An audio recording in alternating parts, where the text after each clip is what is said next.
J'ai décidé de me lancer un défi, créer une vidéo par jour pendant 30 jours. Si je veux réussir dans le milieu de la création de contenu, alors me pousser à créer un contenu chaque jour, c'est vraiment, à mon sens, la meilleure manière de réussir et d'atteindre cet objectif, ou au moins de m'en rapprocher le plus possible.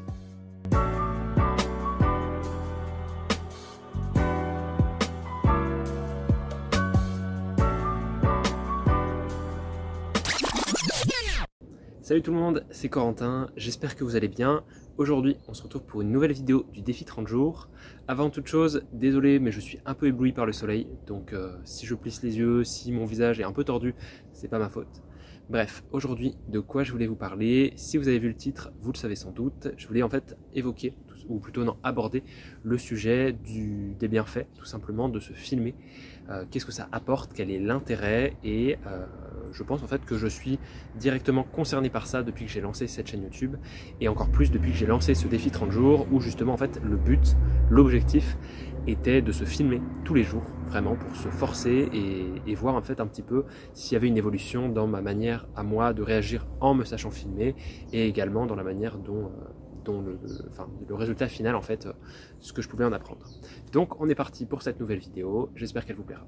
C'est vrai que depuis que j'ai commencé à me filmer, je remarque quand même une amélioration, je pense. Dites-moi en commentaire si c'est pas le cas, mais moi j'en trouve une, donc je trouve ça plutôt positif. Et une amélioration dans quoi? Une amélioration dans mon éloquence déjà. J'ai l'impression de parler de manière beaucoup plus éloquente. Alors bien sûr, ma langue fourche toujours beaucoup. Des fois, il y a tel mot qui veut sortir, et puis ça... je sais pas ce qui se passe, mais ça se perd un peu. Mais je pense, enfin je trouve que ça marche quand même beaucoup mieux. Et le rapport à la vidéo dans tout ça, c'est que se filmer permet d'avoir un retour sur soi. Ce qui est vraiment intéressant, c'est-à-dire se rendre compte en fait, en regardant après la vidéo quand je fais le montage, je me rends compte par exemple de tous les petits mots parasites qui ressortent, de toutes mes petits tics du langage, tous ces petits trucs, ces cafouillages, ma manière, en fait ma bouche, comment elle part, etc. Et c'est tout simplement super parce que si j'étais pas filmé, jamais je ne pourrais savoir ça parce que je parlerais mais il n'y aurait aucune trace de comment j'ai parlé, de ce que j'ai dit et de comment je le dis en fait, c'est surtout ça. Donc premier point, voilà, juste pouvoir avoir un retour sur soi-même et sur ses performances on va dire à l'oral, et je pense que pour progresser il faut déjà avoir conscience de à quel point on en est et pouvoir analyser, distinguer, interpréter ses faiblesses. Et se filmer, c'est donc avoir une trace de tout ceci et pouvoir en plus, pouvoir par la suite, devrais-je dire, travailler ses faiblesses et les transformer en fait en piste d'amélioration. Autre point qui est quand même très lié, je pense que plus on est à l'aise à parler en vidéo, plus on est également à l'aise à parler en public ou avec des gens. C'est-à-dire qu'il y a quand même une frontière. Honnêtement, on va pas se mentir, ça fait assez bizarre de parler à un objet, tout simplement. Là, je parle à un objet, il n'y a personne derrière, je suis seul autour de moi, il n'y a personne. Donc, il y a quand même quelque chose un petit peu de complexe à aborder à première vue, mais je veux dire, si au départ, je partais avec un certain malaise à parler face à un objet, aujourd'hui, il y a moins de malaise, je suis plus à l'aise. Donc, je me dis, ce sentiment de plus à l'aise peut aussi jouer vis-à-vis des gens en général. C'est-à-dire que, on va dire... Pour l'instant, je pense que c'est déjà encore un peu trop tôt pour savoir si je me sens plus à l'aise à parler avec des gens. Mais de temps en temps, oui, je me dis, mais pourquoi tu te sentirais mal à l'aise à parler à telle ou telle personne, sachant que tu as déjà pris l'habitude de te filmer tous les jours, donc de parler tous les jours, de sortir des idées de ta tête tous les jours. En plus, tu postes ça sur Internet, donc sur Internet, il y a une infinité, c'est un peu exagéré, mais il y a vraiment énormément de gens qui peuvent voir tes vidéos. Donc, dans un certain sens, en parlant et en faisant des vidéos sur Internet, tu peux toucher beaucoup plus large que juste en parlant à une personne de 1 à 1 dans la rue. Et c'est le cas, je veux dire, quand il y a des grands youtubeurs qui tournent une vidéo et que la vidéo est vue par des millions de personnes, ils touchent des millions de personnes. Est-ce que moi, si j'allais dans la rue, je pourrais, durant le même laps de temps, parler et échanger avec autant de millions de personnes? Je suis pas sûr. Donc, je pense que se filmer en vidéo est déjà un excellent moyen de peut-être un peu casser ces barrières mentales et de se dire, mais grâce à la vidéo, je parle à plus de monde, donc ça m'entraîne, on va dire, à enlever cette frontière mentale de « oh là là, mais je sais pas quoi dire, il y a trop de monde ». Je sais pas si vous voyez ce que je veux dire, j'espère en tout cas. Parce qu'après, je pense que quand on se filme en vidéo, on peut améliorer 2 points.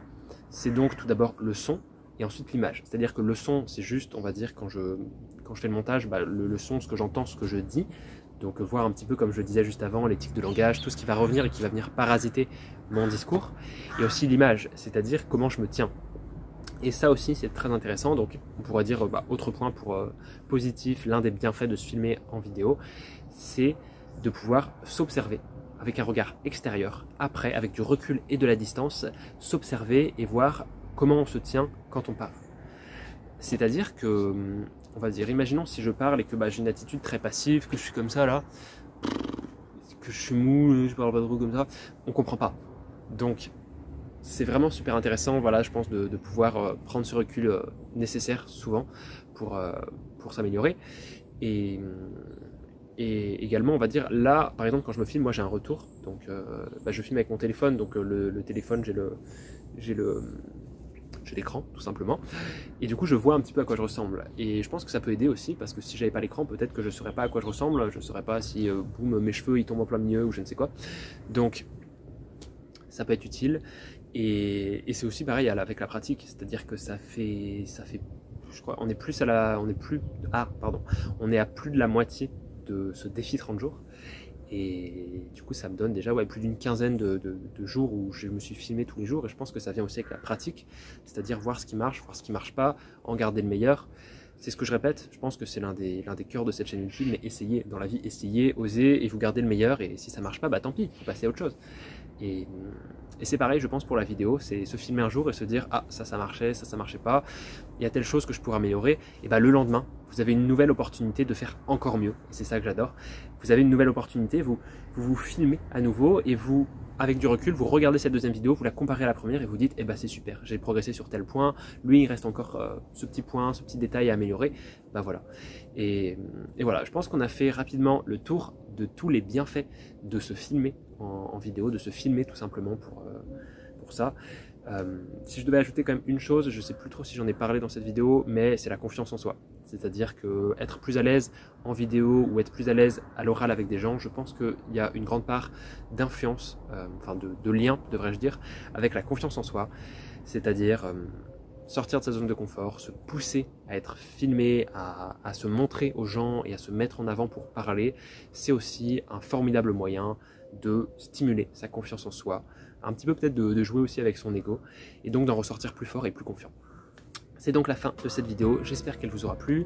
N'hésitez pas dans les commentaires à me dire ce que vous pensez également du fait de se filmer en vidéo. Est-ce que selon vous, il y a beaucoup plus de positifs, il y a beaucoup plus d'aspects positifs que d'aspects négatifs? S'il y a par exemple des facettes, des bienfaits que j'aurais oubliés, n'hésitez pas à les évoquer dans les commentaires. Et moi, je vous dis à demain pour une nouvelle vidéo. C'était Corentin, salut tout le monde!